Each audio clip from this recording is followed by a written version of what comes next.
भाभी इरफान शिकलकर वच्चर उपस्थित असलेले आयुषभाई बारगी, सागरजी घोडके, सचिनजी जगदाळे,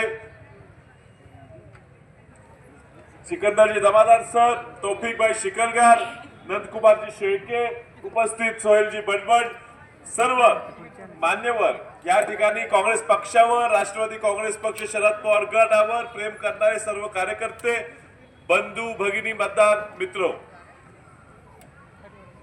आता सगळ्या वक्तांनी सांगितलं ह्या 16 नंबर प्रभाग म्हणजे हा खंड भाग, नळ भाग ह्या परिसराची आणि या सांगली शहराची काँग्रेस पक्षाची महत्व। मागच्या निवडणुकीत 4 उमेदवार उभे केलेले असताना आमचे 2 उमेदवार ह्या ठिकाणी दोन्ही पुरुष निवडून आले आणि 2 महिला ह्या ठिकाणी पराभूत झाल्या। का पराभूत झाले हे तुम्ही सगळ्यांनी समजून घेणं आणि आठवणं गरजेचं आहे। एवढ्यासाठी पराभूत झाले की ह्या ठिकाणी जातीचा धर्माचा राजकारण पेरण्याचा प्रयत्न केला गेला। या ठिकाणी काही उमेदवार जाणून बुजून बंडखोरी करून या ठिकाणी मतं खाण्यासाठी आणि भाजपला फायदा होण्यासाठी उभा केले गेले।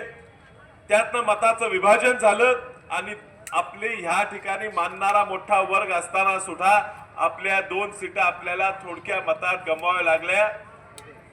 मयूर शेठ यांची आई त्यावेळेला पराभूत झाले आणि नामदेवराव चव्हाण अत्यंत हाडाचा सामान्य कार्यकर्ता काँग्रेस पक्षाचा ह्या ठिकाणीच राहणारा त्यांच्या मंडळी ह्या ठिकाणी पराभूत झाले। पण पराभव न हारता निराश न होता आज पुन्हा जोमाने सगळेजण पुन्हा कामाला लागले। निवडून आलेले काही लोक आपल्या काँग्रेस पक्षाच्या मतावर निवडून आलेले लोक आपलं पक्ष सोडून गेले।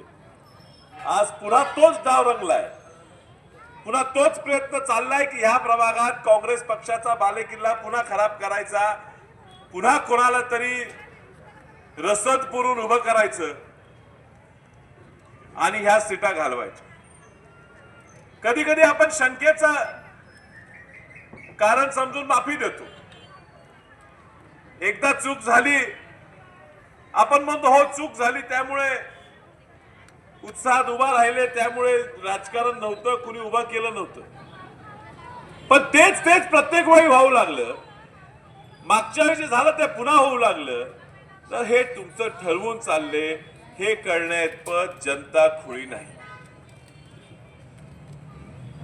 ज्या व्यक्तीला आम्ही उमेदवारी दिली होती या निवडणुकीत उमेदवारीची तयारी जयंत पाटील साहेबांनी त्यांच्या पक्षामार्फत ह्या ठिकाणी उमेदवारी द्यायची तयारी दिली होती, तो व्यक्ती उमेदवारी सोडून अपक्ष म्हणून उभा राहतो आणि मग म्हणतो मी माझ्या समाजासाठी माझ्या लोकांसाठी मी उभा राहतो। तुम्हाला दोन्ही पक्ष पाठिंबा देऊन आमच्या चिन्हावर उभं करत असताना तुम्ही जेव्हा दुसऱ्या गटात जाऊन उभं राहता त्यातनच दिसून येते तुम्हाला निवडून यायची इच्छाच नाही। तुम्हाला फक्त दुसऱ्याला पाडून त्यातनं आपलं काय घराचं चांगलं होते हे बघण्यातच रस आहे। आणि म्हणून मी सगळ्यांना विनंती करतो, ही खूप अटीतटीची लढाई आहे। आम्ही लढतो, आम्ही दिल्लीत जाऊन लढतो। तुम्ही सगळ्यांनी आम्हाला ताकद दिली, मला निवडून दिलं। बाळासाहेबांना त्या ठिकाणी वाईटपणा घ्यावा लागला पक्षाचा, पण ते सुद्धा आपल्या पाठीशी राहिले आणि मी अपक्ष म्हणून निवडून आलो। अपक्ष निवडून आल्यावर मला कुठेही जाता आलं असतं, पण मी काँग्रेस पक्षाशी एकनिष्ठ आहे। दिल्लीत खूप आमिष असतात, तो मंत्री करतो, हे करतो, तुला मंत्री करतो, बाळासाहेबांना मंत्री करतो जे राज्यात, पण आम्ही हल्लो नाही। वेगवेगळे विषय निघतात तिथं दिल्लीत काही ना काही रोज कुठल्या तरी समाजाला टार्गेट करण्यासाठी, कुठल्या तरी समाजात भांडण लावण्यासाठी नवीन कायदे आणायचा प्रयत्न करतात आणि त्या कायद्याची आम्हाला सांगितलं जातं पाहिजे ते देतो, पैसे देतो, तुम्हाला काय पाहिजे चांगला बंगला देतो, या बाजूने मतदान करा।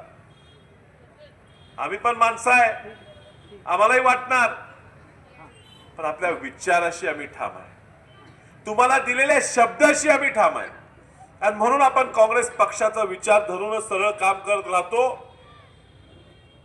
तुमचा चेहरा डोळ्यापुढे ठेवू आज तुम्हाला मी तीच विनंती करणार आहे। हो त्रास होतो, हो होतो, सत्तेपासून आपल्याला दूर राहायला लागलं काही दिवस, हो काही दिवस दूर राहायला लागलं, त्रास होणार, छळ होणार, पण विजय हा कायम सत्याचाच होतो। आणि म्हणून तुम्ही ताठ मानेने सरळ राहावा। विश्वजित कदम असतील, विशाल पाटील असेल, आम्ही आमच्या विचारापासून बगल घेणार नाही। जी किंमत मोजावी लागेल ती मोजायला तयार आहे। नाही सत्ता मिळाली तर नाही मिळाली, आम्ही तुमच्या पाठीशी तुमच्या विचाराशी प्रामाणिक राहू।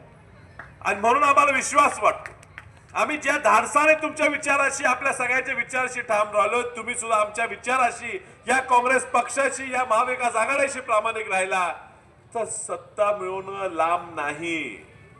ह्या महापालिकेत तुम्ही बघा लोक कंटाळलेली आहेत। मुख्यमंत्री इथे येऊन भाषण देतात आणि आश्वासनं देतात। आता येतानाच एक मोठं होर्डिंग लागलेलं, मोठेचे मोठे होर्डिंग, फडणवीस साहेबांचा फोटो, त्यात दिलंय सांगली महानगरपालिका आमच्या ताब्यात मिळाल्यावर येणाऱ्या पुढच्या पिढ्यांसाठी सांगली चांगली करू, पुढच्या पिढ्यासाठी। आणि आमच्या किती पिढ्या घालवणार आहे घोषणा देण्यात। तुम्हाला सत्ता दिली होती, ही अखंड महापालिका जनतेने तुमच्या ताब्यात दिली। 4 टर्म तुमचे आमदार इथं आलेले आहेत 2009 पासून, त्याच्यापूर्वी पण आमदार तुमचे होते। 35 वर्षात जवळजवळ 30 वर्ष 27-28 वर्ष भाजपच्या आमदारांनी ह्यावेळी सांगलीवर राज्य केले। 2 टर्म लागोपाठ 10 वर्ष भाजपचे खासदार दिले। केंद्रात आता 12 वर्ष मोदींचं शासन आहे। 9 वर्ष फडणवीस साहेब तुम्ही मुख्यमंत्री उपमुख्यमंत्री म्हणून भोगताय। ह्या ठिकाणी येऊन घोषणा करताय की केंद्राने हे केलं, केंद्राने ते केलं, राज्याने असं केलं, राज्याने तसं केलं, सांगलीसाठी पण करू। का वाट पाहत होता?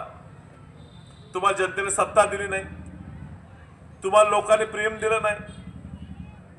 मी तुम्हाला सांगतो आणि जनतेने पण समजून घ्या, हा सांगलीचा जो डीएनए आहे ना तो धर्मनिरपेक्ष आहे, तो सर्वांना सोबत घेणारा आहे। आणि हे सांगली ही त्या भाजपच्या लोकांना आवडत नाही। ह्याला सूड उगवायचा आहे तुमच्यावर। पुरोगामी विचाराची सांगली, वसंतदादांची सांगली, डॉक्टर पतुराव कदम साहेबांची सांगली, राजाराम बापूंची सांगली ही त्यांना संपवायची आहे, त्यांना विचार संपवायचे आहेत। आणि म्हणून तुमच्यावर सत्ता तुमचीच घ्यायची, तुमच्या पैशातनं भ्रष्टाचार करायचा आणि तुम्हाला अडचणीत सातत्याने ठेवायचं। हाच डाव गेले कित्येक वर्ष ही भाजपची मंडळी करत आलेली आहे। काय ह्या प्रभागात केलं? 2 दिले नगरसेवक निवडून, त्या 2 पैकी एक नगरसेवकाला त्यालाच सोडा लागला, काम होईना, लोक विरोधात गेली। एकट्या नगरसेविकांना थांबवायचा खूप प्रयत्न झाला, भांडण झाली म्हणून तिकीट द्यावं लागलं असं कळलं लोकांना। आता ह्या लोकांना घरी बसवणं गरजेचं आहे। काय अपेक्षा असतात नगरसेवकांना? लोकांच्या खूप अपेक्षा नसतात। काम काय नगरसेवकाचं? स्वच्छता ठेवणं, गटरीचं बांधकाम करणं, गटर तुंबली तर ताबडतोब येऊन गटर साफ करून घेऊन लोकांची मदत करणं, डास होतात, चिलटे होतात, फवारणी करणं। आता तासभर आपण इथं बसलो, प्रत्येक जण असं असं करायला ही अवस्था का आली? कुणाची महापालिका? हा का स्वच्छता सुरक्षा नाही का आमचा अधिकार?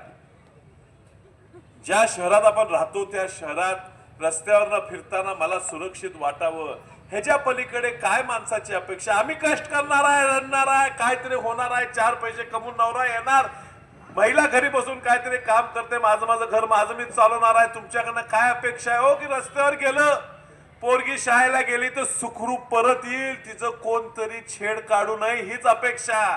कधी आपली पोरगी एकदाची घरीला नाही, आपण कुलूप लावू अशी डोक्यात धरून बायका घरी बसलेल्या असतात।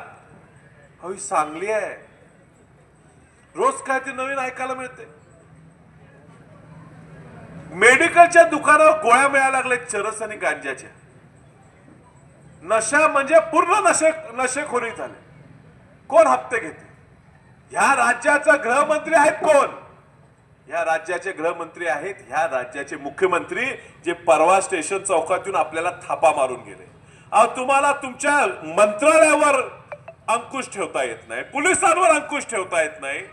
रोज तुमचे लोक गुंडगिरी करत फिरतात आणि तुम्ही म्हणणार चांगली चांगली करू। जे तुम्हाला 12 वर्षात जमलं नाही ना, तुम्हाला कधीच जमणार नाही, कारण तुम्हाला ते करायचं नाही। या सांगलीशी आमची नाळ जोडलेली आहे। आम्ही इथले रहिवासी, आम्ही इथले नागरिक आहेत. विश्वजित कदम सुद्धा इथं त्यांचा घर आहे, ते इथले नागरिक आहेत. कदम साहेब सुद्धा इथंच राहायचे. ही आमची सांगली म्हणून आम्ही बघतो. इथं आम्ही लुटायला आलो नाही बाहेरनं.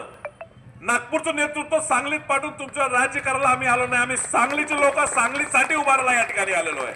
आणि म्हणून आम्ही तुम्हाला मागतो, आमच्यावर विश्वास ठेवा. हो, आम्ही तरुण आहे, आम्ही तरुण आहे. आमचे स्वप्न आहेत. आम्हाला तुमच्यासाठी काहीतरी दाखवायचं आहे. आम्हाला ह्या राज्याला दाखवायचं आहे, आम्हाला ह्या देशाला दाखवायचं आहे की आम्ही खरोखर आमची सांगली चांगली आहेच. चांगली कशी ठेवायची आहे जनतेला आम्ही दाखवणार आहे, ह्या देशाला आम्ही दाखवणार आहे. आणि म्हणून आम्हाला एक ताकद पाहिजे, तुम्हीच देऊ शकता. जाती धर्मात अडकू नका, चर्चेत अडकू नका. ही सीट वीक आहे, ती वीक आहे, कोणी वीक नाही. सगळी ताकदीचे लोक आहेत. त्या उमेदवारा बघताना त्या उमेदवाराच्या चेहऱ्यात वसंत दादांचा चेहरा बघा, या उमेदवाराच्या चेहऱ्यात तुम्ही पतंगराव कदम साहेबाचा चेहरा बघा, या उमेदवाराकडे बघताना तुम्ही तिथं राजाराम बापूचा चेहरा बघा. ह्या भागात जी जी मोठी लोक होऊन गेली त्यांचा चेहरा या उमेदवारात बघा. आम्ही सगळे ताकदीनं त्या उमेदवारांच्या मागे उभे आहे. त्यांची कुठे चूक झाली, त्यांचा कान ओढून त्यांना सरळ करायची क्षमता आम्ही सगळेजण ठेवतो. मी खासदार, तुम्ही निवडून गेलाय, तो कुठे कमी पडला मला जबाबदार धरा. माझा निवडून आला नगरसेवक जर कमी पडला तर मी स्वतः तुमच्यासाठी माझं घरदार, माझी बायको, पोरं घेऊन तुमच्या रस्त्यावर उतरीन. आमची जबाबदारी. ही कुठे कमी पडली तर आम्हाला बाहेर तर मत देऊ नका, पण ह्या लोकांना निवडून द्या, ह्या लोकांना संधी द्या, हे सांगण्यासाठी मी तुमच्याकडे आलेलो आहे. जाती धर्माच्या अडचणीत पडू नका. ह्या लोकांना दुसरं काय कळत नाही. आता जितेश भाईंना तुम्हाला सांगितलं, त्या ठिकाणी 2 पोरांना कुत्री चावली. एकटा बिचारा बाळ मेलं, दुसरं बाळ ऍडमिट 10 दिवस राहिलं. त्याचं काय धर्म बघून कुत्र चावते का? त्याला विचारते, तू मुसलमान आहेस का, चाव का तुला? का हिंदू असल्यावरच चावणार आहे? ही साली पैसे खातात. नसबंदी करायला कुत्री इथून 10 गोळा करायची, 100 घेतली म्हणून ती दाखवायची. दर कुत्र्या मागे 2000 रुपये बिल काढायचं. पुन्हा काय एक बी कुत्र्याची नसबंदी करायची, पुन्हा फिरवून आणायचं, तिथं सोडायची. आणि हायत आमच्यावर धुकायला. आयुक्ताच्या गाडीचा ऍक्सिडेंट झाला, कुत्रा आडवा आला म्हणून ते आयुक्ताला कुठं सोडलं नाही, आम्हाला सोडला. काय केलाय तू? कसली महानगरपालिका चालू का? परत सत्ता द्या. अरे कशासाठी द्या? तुम्ही अजून थांबायला पाहिजे होता का? तुम्हाला जमलं नाही म्हणून. बर 5 वर्ष रिटर्न देता, 8 वर्षावर नेली, 3 वर्ष प्रशासकावर चालवली, फक्त पैसे खायसाठी. मी तुमचा खूप वेळ घेणार नाही, अजून भाषण होणार आहेत. हा 16 नंबर प्रभाग हा काँग्रेसचा बालेकिल्ला आहे आणि हा बालेकिल्ला शाबूत ठेवायची जबाबदारी तुमच्या सगळ्यांवर आहे, प्रत्येकावर आहे. जे लागेल ते आम्ही तुमच्यासाठी इथे करायला तयार आहे. तुम्हाला खरं अर्थाने कसा सत्ता चांगली चालवायची, महापालिका कशी चालवायची तुम्हाला मी दाखवणार आहे. येणाऱ्या निवडणुकीत आमचे 4 उमेदवार 3 हाताच्या पंजाच्या चिन्हावर उभे आहेत आणि 1 तुतारी वाजवणारा माणूस या चिन्हावर उभा आहे. ह्या चौघांना तुम्ही एक संधी द्या तुमची काम करण्यासाठी. त्या संधीचं सोनं करतील हे मी त्यांच्या वतीनं सांगतो आणि तुमच्या सगळ्यांची रजा घेतो. नमस्कार.